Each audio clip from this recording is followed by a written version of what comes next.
சுவாமி, கணவர் செய்யும் பணிக்கு துணையாக இருப்பதுதானே மனைவியின் கடமை.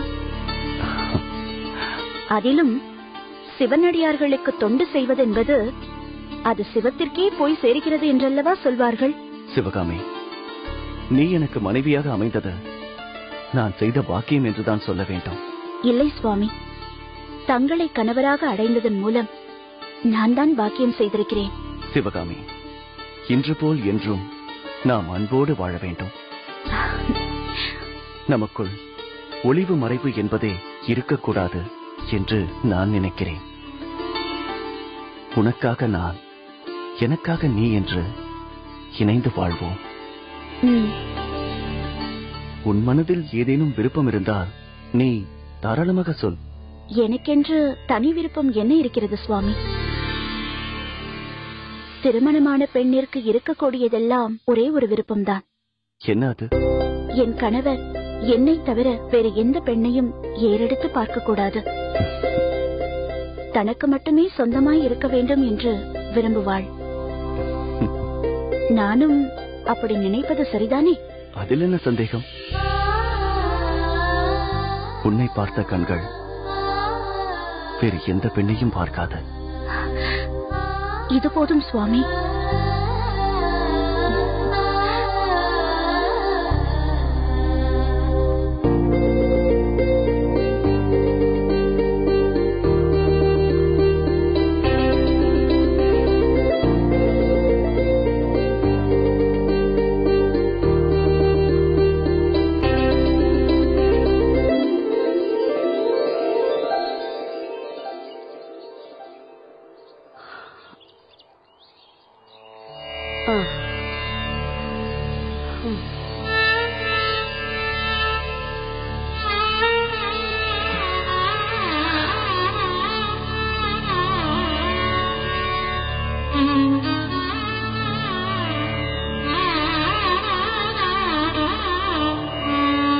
பொன்னம்மா, என்ன அக்கா? என்ன இங்கு வந்து அமர்ந்திருக்கிறாய்? என் கணவர் வெளியே சென்றிருக்கிறார். மகனும் மருமகளும் உள்ளே அமர்ந்து பேசிக் கொண்டிருக்கிறார்கள். சின்ன சிறுசுகள் சிரித்து விளையாடி மகிழ்ந்து கொண்டிருக்கும் போது இடையில் நாம் குறுக்கிடுவது வேண்டாம் என்றுதான் இப்படி வந்து உட்கார்ந்திருக்கிறேன். என்ன பொன்னம்மா இப்படி சொல்கிறாய்? நீ இந்த மாதிரி இருப்பது நல்லதல்ல. என்ன சொல்கிறாய் அக்கா? அவர்கள் இருவரும் பேசிக் கொண்டிருக்கிறார்கள் என்றால் நீ அங்கேயே நின்று என்ன பேசுகிறார்கள் என்று கேட்க வேண்டும். வெகு நேரம் அவர்களை சந்தோஷமாக பேசவிடக்கூடாது. சரி, வேறென்ன செய்ய வேண்டும்? வேண்டுமென்றே ஏதோ வேலை இருப்பது போல் பாவனை செய்து மருமகளை அழைத்து அதையும் இதையும் செய்யாமல் வெட்டிக்கதை பேசிக் கொண்டிருக்கிறாயே என்று கேட்டு மிரட்ட வேண்டும். எதற்காக அப்படியெல்லாம் செய்ய வேண்டும்? அப்போதுதான் வீட்டு அதிகாரம் நம் கையில் இருக்கும். மருமகளும் பயந்து நடுங்குவாள். அக்கா, இப்படியெல்லாம் அதட்டி மிரட்டிதான் வேலை வாங்க வேண்டும் என்ற நிலையில் என் மருமகள் இல்லை. எல்லா வேலைகளையும் தானே செய்துவிட்டு எனக்கு வேலையே இல்லாமல் செய்து விடுகிறாள். சும்மா உட்கார்ந்திருப்பது எனக்கு சங்கடமாக இருக்கிறது என்று எதையாவது செய்ய போனால் நான் வந்த பிறகு நீங்கள் எதற்காக இதையெல்லாம் செய்ய வேண்டும் என்று அதையும் தானே செய்து விடுகிறாள். ஆனால் என் மருமகள் அப்படியல்ல, மிரட்டி மிரட்டி வேலை வாங்க வேண்டியிருக்கிறது. நீ அவளிடம் எதுவும் சொல்லாமல் இருந்து பார். இப்பொழுது செய்வதை விட இன்னும் முழு அன்போடு மிகவும் ஈடுபாட்டோடு செய்வாள். என்னால் அப்படி இருக்க முடியாது. அதட்டி மிரட்டி அதிகாரம் செய்தே பழக்கப்பட்டு விட்டேன். அதை என்னால் மாற்றிக்கொள்ள முடியாது. குழவி புழுவை கொட்டிக் கொண்டே இருப்பது போல் நானும் அப்படி செய்து கொண்டேதான் இருப்பேன். என்னக்கா இப்படி பேசுகிறாய்? அப்படி குழவியால் கொட்டப்பட்ட புழு கடைசியில் தானும் குழவியாக மாறிவிடும் என்பதை மறந்து விடாதே. தாரிணி மிகவும் நல்ல பெண். அதனால்தான் எல்லாவற்றையும் ஏற்றுக்கொண்டு கட்டுப்பட்டு நடக்கிறாள். அவளையும் மாற்றி விடாதே. என்ன பொன்னம்மா, இன்று உன் பேச்சே மாறி இருக்கிறது. எனக்கே புத்திமதி சொல்ல ஆரம்பித்து விட்டாய். ஐயோ, அப்படியெல்லாம் ஒன்றுமில்லை அக்கா. நானும் என் கணவரும் யாத்திரைக்கு செல்லும் பக்தர்களோடு புறப்பட போகிறோம். எப்பொழுது திரும்பி வருவோம் என்று எங்களுக்கே தெரியாது. அதனால்தான் இதையெல்லாம் சொல்கிறேன். கேட்டுக்கொண்டால் உங்களுக்கு நல்லது, கேட்காவிட்டால் அதன் விளைவை நீங்கள் தான் அனுபவிக்கப் போகிறீர்கள். நான் வருகிறேன். இரு பொன்னம்மா, போகிற போக்கில் ஏதேதோ சொல்லிவிட்டு போகிறாய். நீங்கள் எதற்காக இப்போது யாத்திரைக்கு போக வேண்டும்? வீட்டை யார் கவனிப்பார்கள்? இனி அந்த கவலையே இல்லை என்பதனால்தானே இந்த தீர்மானத்திற்கு வந்தோம். மகனும் மருமகளும் குடும்ப பொறுப்பை ஏற்றுக்கொண்டார்கள். இப்போது எங்களுக்கு எந்த வேலையும் இல்லாமல் போய்விட்டது. அதனால்தானே புண்ணிய சேத்திரத்தை தரிசிக்க வேண்டும் என்று புறப்பட நாங்கள் தீர்மானித்தோம். இது அவர்களுக்கு தெரியுமா? அவர்களுக்கு இது தெரியாது. இன்னும் அவர்களிடம் சொல்லவில்லை. சொன்னால் போக விடாமல் தடுப்பார்கள். அதனால்தான் போகும்போது சொல்லிக் கொள்ளலாம் என்று எல்லா ஏற்பாடுகளையும் செய்து கொண்டிருக்கிறோம். சரியக்கா, நான் புறப்படுகிறேன்.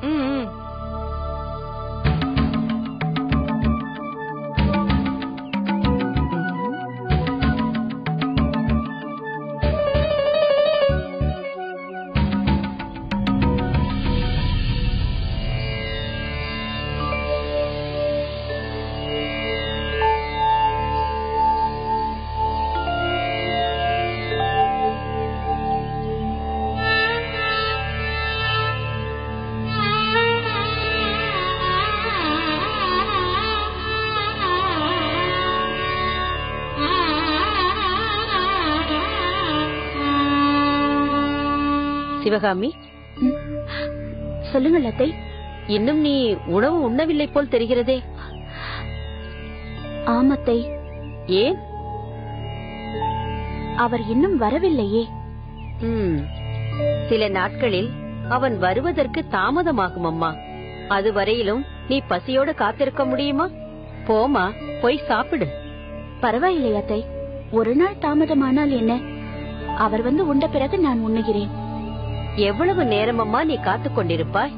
அத்தை, நான் ஒன்று கேட்டால் கோபித்துக் கொள்ள மாட்டீர்களே? கோபிக்கும் அளவிற்கு நீ எதையும் கேட்க மாட்டாய் என்று எனக்கு தெரியும் அம்மா. கேளம்மா.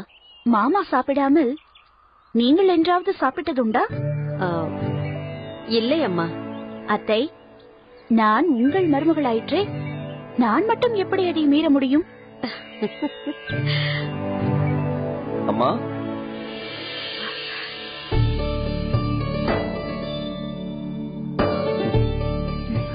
அட, மாமியாரும் மருமகளும் வாசலில் நின்று கொண்டு அப்படி என்ன சுவாரஸ்யமாக பேசிக் கொண்டிருக்கிறீர்கள்? எல்லாம் உன்னை பற்றிதான். ஆமாம், நீ ஏன் இவ்வளவு தாமதமாக வந்திருக்கிறாய்? காலையில் நான் மாட்டு வண்டிக்காரரை வர சொல்லி அதில் பானைகளை அடுக்கிக் கொண்டிருந்ததை நீங்கள் இருவருமே பார்த்தீர்களே. ஆமாம், அதற்கென்ன இப்பொழுது? அதில் தான் விஷயமே இருக்கிறது. பக்கத்து கிராமத்தில் உள்ள ஒருவர் தன் வீட்டு விசேஷத்திற்காக சில பொருட்களை எல்லாம் கேட்டிருந்தார்.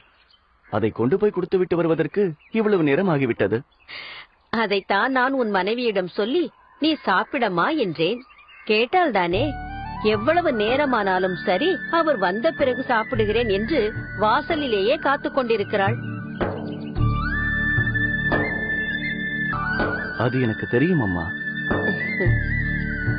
அதனால்தான் அவர்கள் மதிய உணவு நேரமாகிவிட்டது, உண்டுவிட்டு பொங்கல் என்று கூறியும் கூட, இல்லை இல்லை, என் மனைவி எனக்காக உண்ணாமல் காத்திருப்பாள், நான் போக வேண்டும் என்று சொல்லி வந்துவிட்டேன். சிவகாமி, என்னால் தானே நீ பட்டினி கிடக்கும்படி நேர்ந்து விட்டது. இனிமேல் இப்படி தாமதமாக வந்து உன்னை சங்கடப்படுத்த மாட்டேன். எனக்கு ஒரு சங்கடமும் இல்லை. கணவருக்காக இப்படி காத்திருப்பதில் கூட ஒரு சுகம் இருக்கிறது. அருமையாக சொன்னாயம்மா.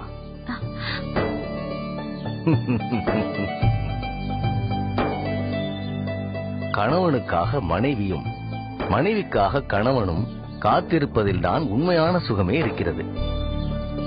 நீலகண்டா, மனைவி அமைவதெல்லாம் இறைவன் கொடுத்த வரம் என்பார்கள். அது உன் விஷயத்தில் அருமையாக பொருந்தியிருக்கிறது.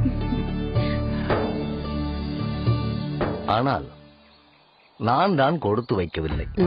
ஐயோ, என்னப்பா அப்படி சொல்கிறீர்கள்? இத்தனை நாட்கள் நான் தான் உன் அம்மாவுக்காக காத்திருந்தேனே தவிர அவள் ஒரு நாளும் எனக்காக காத்திருந்ததில்லை. போதுமே நம் கதை. சமைத்தவுடன் முதலில் சாப்பிடுவது தாங்கள்தான்.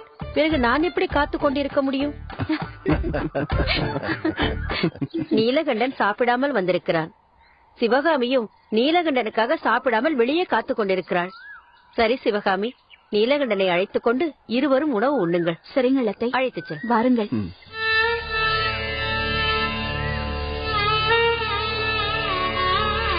நீங்கள் சொன்னது உண்மைதான். இப்படி ஒரு மனைவி கிடைக்க நம் மகன் கொடுத்து வைத்திருக்க வேண்டும். எல்லாம் அந்த அம்பலத்தரசனின் ஆசி. மீனாட்சி சுந்தரம், இதன் பெயர் என்னவென்று தெரியுமா? எங்கே சொல் பார்க்கலாம். யானை.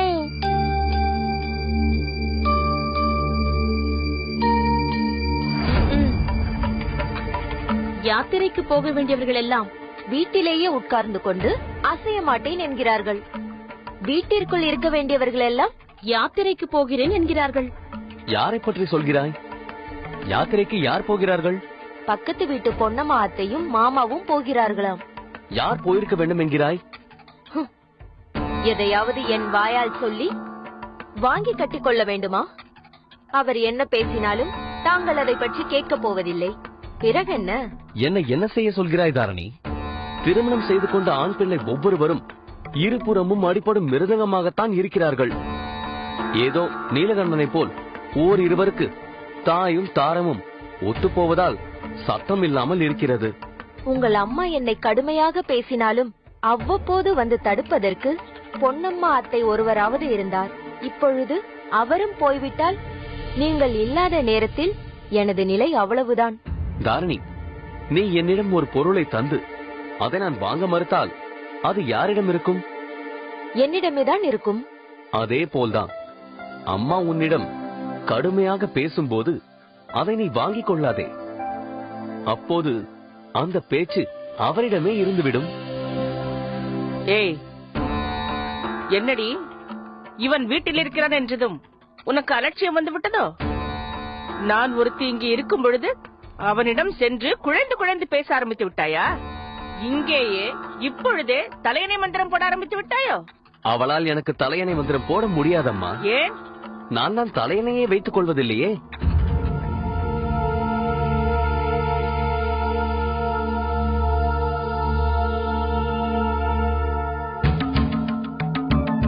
இவர்களை இப்படியே விட்டு வைக்க கூடாது. அது நமக்குத்தான் ஆபத்து. அடக்கி வைக்கிறேன்.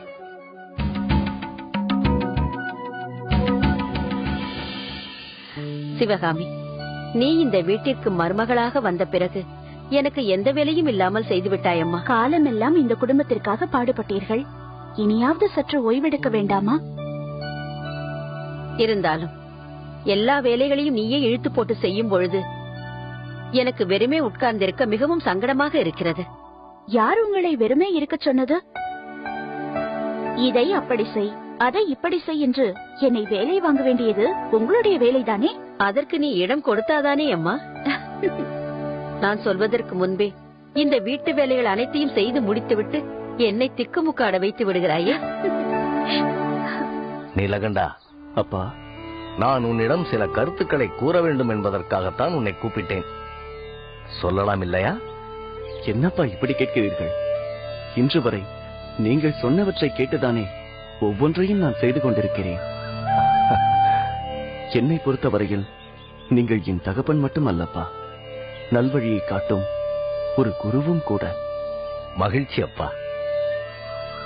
அதனால்தான் சிலவற்றை உன்னிடம் சொல்ல விரும்புகிறேன். சொல்லுங்களப்பா.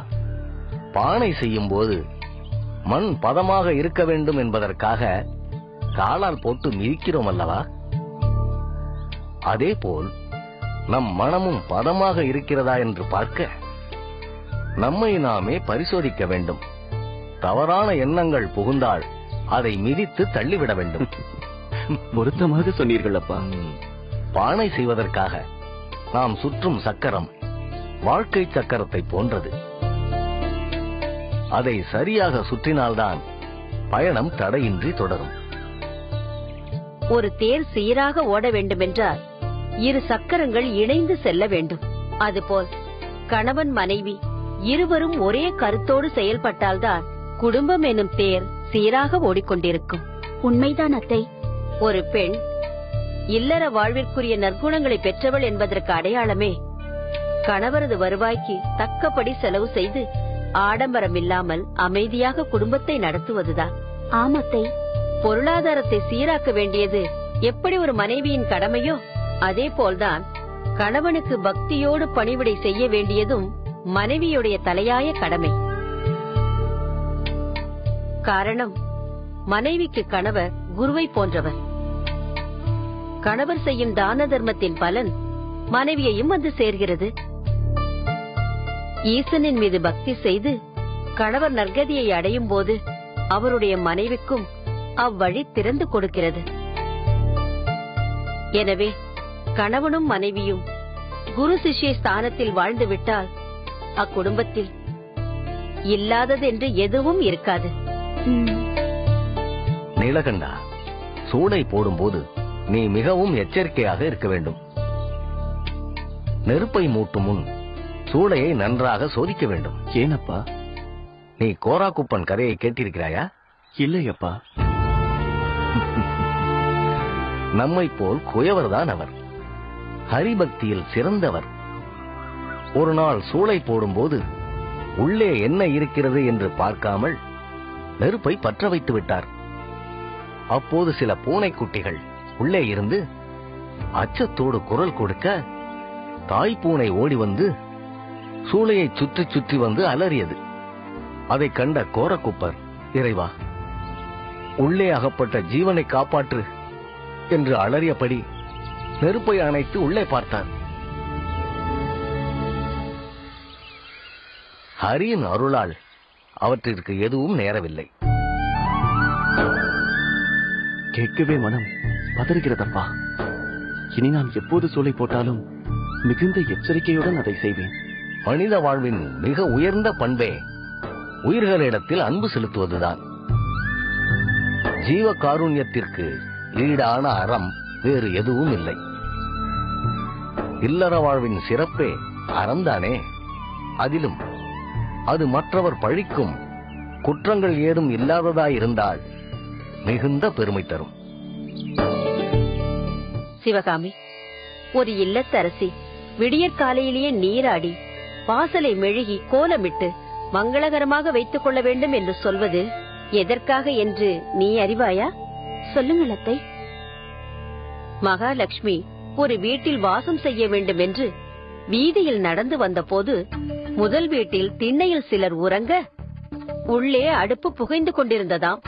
படுக்கையை கூட சுருட்டாமல் அடுப்பை மூட்டிவிட்டார்களே என்று லட்சுமி அங்கிருந்து போய்விட்டாளாம்.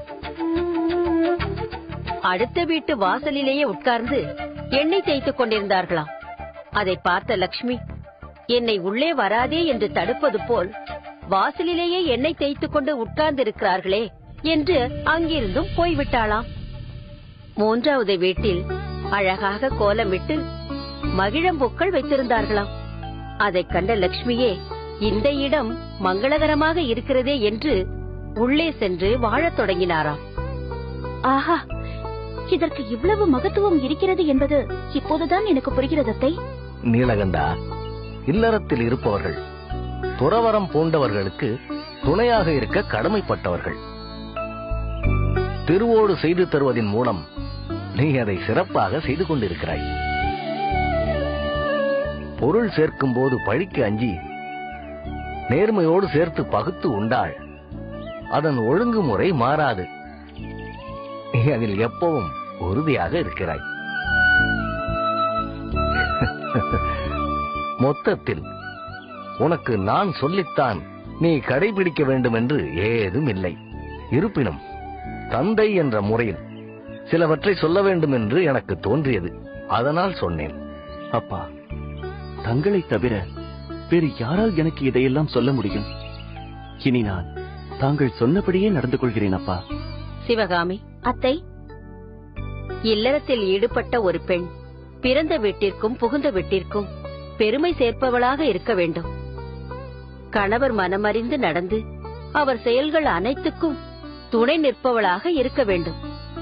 இவை அனைத்தும் உன்னிடம் இருக்கின்றன என்றாலும் குடும்பத்தில் மூத்தவள் என்ற முறையில் இதையெல்லாம் நான் உனக்கு சொல்கிறேன்.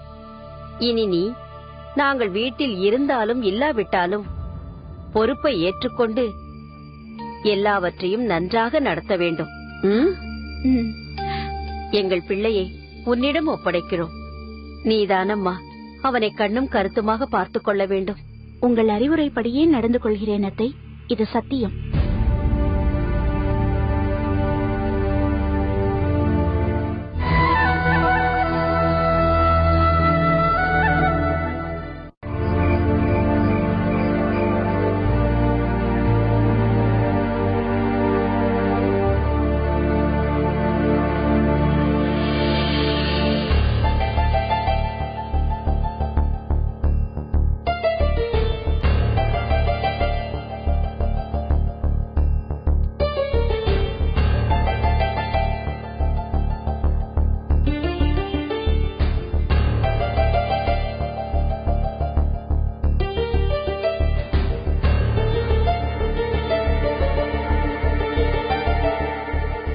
அத்தை எங்கு செல்வதற்காக துணிமணிகளை மூட்டை கட்டிக் கொண்டிருக்கிறார்கள்? ஒன்றும் புரியவில்லையே.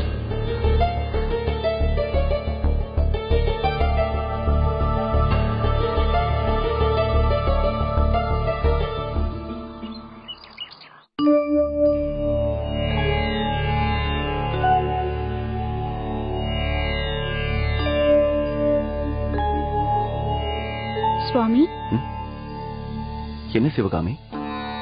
மாமாவும் அத்தையும் சில நாட்களாக பரபரப்பாக இருப்பது போல் தெரிகிறது. அப்படியா? நான் கவனிக்கவில்லையே. மாமா அடிக்கடி எங்கோ வெளியில் சென்றுவிட்டு யாரிடமோ வெகு நேரம் பேசிவிட்டு வருவது போல் தெரிகிறது. அத்தை அவர்கள் துணிமணிகளை எல்லாம் தனியாக பிரித்து மூட்டையாக கட்டி வைக்கிறார். என்ன சொல்கிறாய்? அத்தை என்னை அருகில் அழைத்து, நாங்கள் வீட்டில் இருந்தாலும் இல்லாவிட்டாலும் நீயே குடும்பத்தின் பொறுப்பை ஏற்றுக்கொண்டு எல்லாவற்றையும் நடத்த வேண்டும் என்கிறார். எங்கள் பிள்ளையை உன்னிடம் ஒப்படைக்கிறோம், அவளை கண்ணும் கருத்துமாக பார்த்துக்கொள் என்கிறார். அப்பாவும் நேற்று என்னை அருகில் அமர வைத்து குடும்ப பொறுப்பை பற்றியும் தொழிலில் கடைபிடிக்க வேண்டிய நெறிகள் பற்றியும் நிறைய சொன்னார். ஏன் இப்படியெல்லாம் செய்கிறார்கள் என்று எனக்கு ஒன்றுமே புரியவில்லை. நீலகண்டா,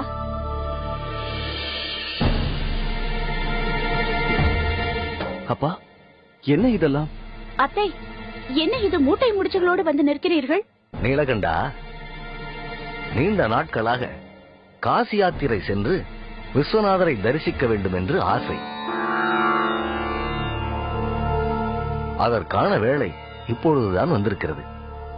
நமது ஊரிலிருந்து சுமார் 15 பேர் கொண்ட குழு அதற்காக பயணிக்கிறது. அவர்களோடு சென்றால் ஒருவருக்கொருவர் துணையாகவும் இருக்கும், பாதுகாப்பாகவும் இருக்கும். அதனால் அவர்களோடு புறப்படுவது என்று நாங்கள் தீர்மானித்து விட்டோம். அந்த காசி யாத்திரையில் என்னை போன்று சில பெண்மணிகளும் அவரவர் கணவரோடு இணைந்து வருகிறார்கள் என்று கேள்விப்பட்டேன். அதனால் நானும் வருகிறேன் என்று இவரிடம் கேட்டேன். இவர் முதலில் ஒப்புக்கொள்ளவில்லை. பிறகு நான் மிகவும் வற்புறுத்தியதால் வேறு வழியின்றி ஒப்புக்கொண்டார். என்னிடம் இதை பற்றி ஒரு வார்த்தை கூட சொல்லவில்லையே. சொல்லக்கூடாது என்று எதுவும் இல்லை. சின்ன வயது முதல் நாங்கள் இன்று வரை உன்னை விட்டு பிரிந்ததே இல்லை. சட்டென்று காசி யாத்திரை செல்கிறோம் என்று சொன்னால் உன்னால் அதை ஏற்றுக்கொள்ள முடியாது. அதனால்தான் முன்பே சொல்லவில்லை. அது மட்டுமல்லப்பா, நீங்கள் இருவரும் புதுமண தம்பதிகள்.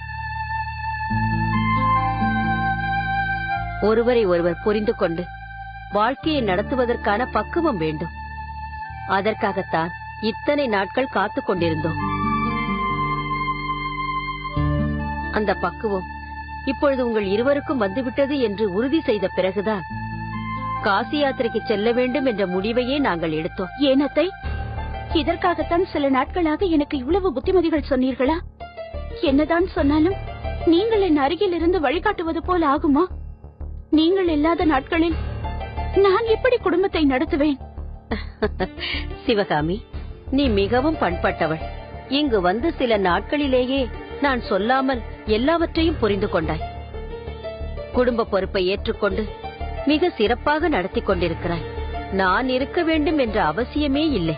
நீங்கள் திடீரென்று இப்படி செல்வதால் எங்களுக்கு கண்ணை கட்டி காட்டில் விட்டது போல் இருக்கிறது.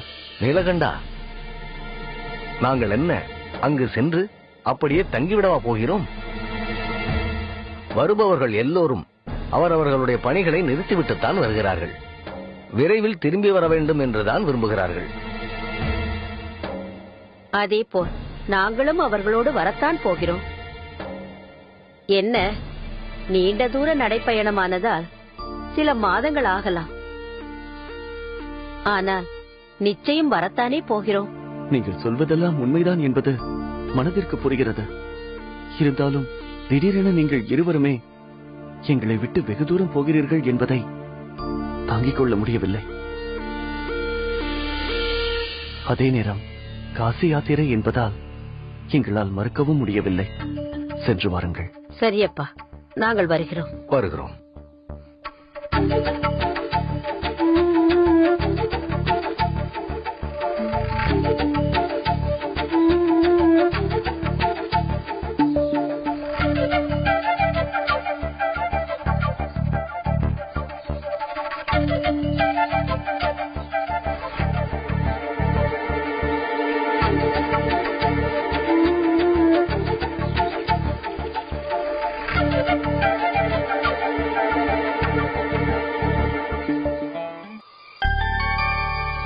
நமது ஊரிலிருந்து சுமார் 15 பேர் கொண்ட குழு காசி யாத்திரை புறப்படுகிறது. நடராஜருக்கு வழிபாடு செய்துவிட்டு விஸ்வநாதரை தரிசிக்க செல்கிறார்கள். பயணம் செய்பவர்களும் அவர்களை வழியனுப்ப வந்த குடும்பத்தார்களுமாகத்தான் இன்று கோயிலில் இவ்வளவு கூட்டம். ஆருத்ரா தரிசனம் வருகிறது. நம் சிதம்பரம் நடராஜர் கோயிலில் நடக்கும் சிறப்பான விழாக்களில் அதுவும் ஒன்றாயிற்றே.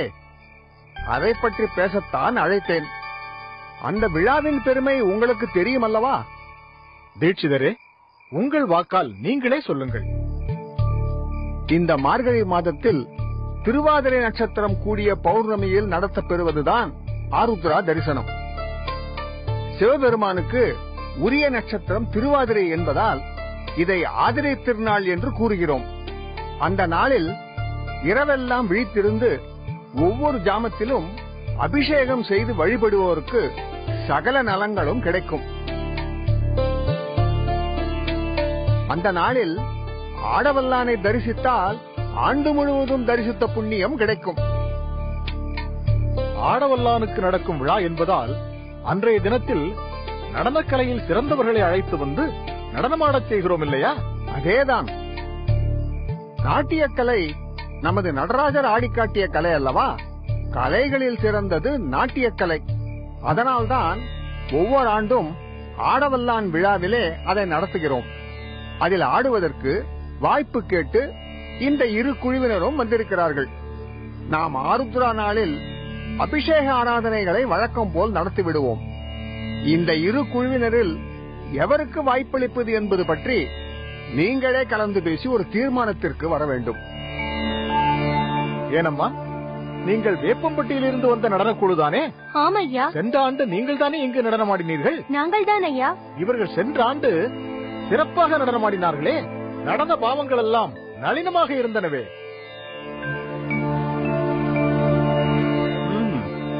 ஏன் பண்ணப்பட்டியிலிருந்து வந்த இந்த நடன குழுவினர் அதற்கு முந்தைய ஆண்டு இந்த மாதிரி நடனத்தை இதுவரை நாம் பார்த்ததில்லை எனும்படி அவ்வளவு அற்புதமாக ஆடினார்களே.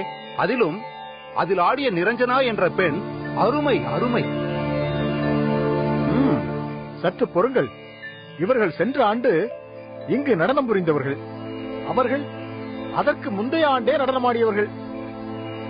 ஆக இரு குழுவினரும் ஒவ்வொரு ஆண்டும் ஆடிவிட்டார்கள் அல்லவா? அதற்கு பிறகும் அவர்களையே இந்த ஆண்டும் ஆட வைக்க வேண்டும் என்று அவசியம் என்ன இருக்கிறது? அப்படியானால் இந்த முறை வேறு நடன குழுவினரை ஏற்பாடு செய்யலாம் என்கிறீர்களா? ஏன் இப்படி கேட்கிறீர்கள்? தமிழகத்தின் மிகச்சிறந்த பழமையான கலை நடனக்கலை. ஆண்டவனே தன் பாதத்தை எடுத்து தாண்டவம் புரியும் கலை. முத்தமிழில் மற்ற இரு கலைகளையும் தனக்குள் இணைத்துக் கொண்டு முழுமை பெற்று விளங்கும் மூன்றாவது கலை தமிழ் நடனக்கலை. அகத்தியர் வகுத்து தந்த 12 இலக்கணங்களில் தனி ஒத்து, பாவனை, சரசம், நவரசம் என 4 இலக்கணங்களை பெற்றது அந்த அற்புத கலை. அதை ஆடுவதற்கு இந்த இரு குழுவினரை தவிர வேறு யாரும் இல்லை என்கிறீர்களா? இல்லை இல்லை, நான் அப்படி சொல்லவில்லை. பல பேர் இருக்கிறார்கள். அவர்களில் யாரை அழைப்பது என்றுதான் கேட்டேன். தில்லையை அடுத்த சிறு நகரங்களில் சிறுகூடல் என்ற ஒரு ஊர் இருப்பது உங்களுக்கெல்லாம் தெரிந்திருக்கும். அங்கு சிந்தாமணி என்று ஒரு கணிகை இருக்கிறாள். அவள் அழகில் மட்டுமல்ல, ஆட்டத்திலும் சிறந்தவள் என்கிறார்கள். நான் சிறுகுடல் சென்றிருந்த போது அங்குள்ள சிவாலயத்தில் சிந்தாமணி நடனமாடுவதை பார்த்திருக்கிறேன். இவ்வளவு அற்புதமாக ஆடும் இந்த பெண் சிற்றபையில் ஆடினால் எவ்வளவு நன்றாக இருக்கும் என்று யோசித்தேன். நீங்கள் எல்லாம் வேறு யாரையோ தீர்மானித்து விட்டீர்கள். நான் சொல்வது எடுபடாது என்று பேசாமல் இருந்து விட்டேன். ஏன் அப்படி நினைக்கிறீர்கள்?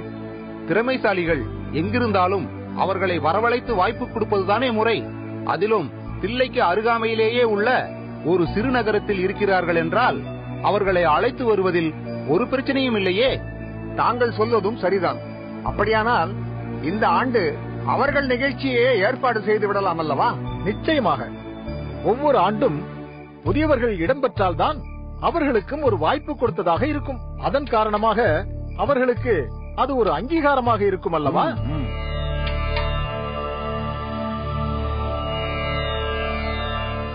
அவையோருக்கு ஒரு விண்ணப்பம். என்ன சொல்லுங்கள். நாங்கள் இந்த ஆண்டு நிச்சயம் நடனம் நடத்தியே தீர வேண்டும் என்று தீர்மானித்ததால் நிரஞ்சனாவோடு மேலும் சில இளம் பெண்களை சேர்த்து பயிற்சி தந்து கொண்டிருக்கிறோம். சபையில் ஒருமுறை தீர்மானித்து விட்டால் அதை மாற்றுவதற்கில்லை. நீங்கள் சொல்லும் இளம் பெண்கள் ஒரு வருடத்தில் முதுமையடைந்து விட மாட்டார்கள். அதனால் அடுத்த ஆண்டு யோசிப்போம். புறப்படுங்கள். வாருங்கள். அந்த சிந்தாமணியின் நடனம் இவர்கள் சொல்வது போல் அப்படி என்னதான் சிறப்பாக இருக்கிறது என்று பார்த்து விடுவோம்.